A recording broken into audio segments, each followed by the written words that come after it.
शहरी हो जाएं अब होशियार, बादल बरसेंगे खूब जोरदार। महकमे मौसमियात ने कर दिया खबरदार।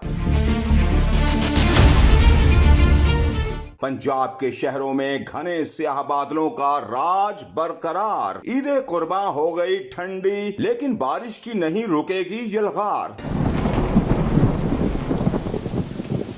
महकमे मौसमियात ने भी कर दिया तूफानी बारिशों का बड़ा इंकशाफ। हाल ही में महकमे मौसमियात के मुताबिक पंजाब के मुख्तलिफ शहरों में मजीद बारिशों का कवी इम्कान है, जिसके तहत लाहौर, रावलपिंडी, गुजरांवाला, सरगोदा समेत दीगर शहरों में बारिश मतवक्के है, जबकि मियांवाली, हाफिजाबाद, सियालकोट और नारोवाल समेत दीगर शहरों में भी बादलों के खूब बरसने का इम्कान है। महकमे मौसमियात की रिपोर्ट के मुताबिक लिया, गुजरात, शेखुपुरा, मरी, गलियात और गिरदो नवाह में गरज चमक के साथ बारिश हो सकती है, जबकि दूसरी जानिब गुजरात, मुल्तान, साहिवाल, बहावलनगर समेत डीजी खान के मुल्हिका इलाकों में भी घने बादल अपना जोरे बाजू दिखाएंगे।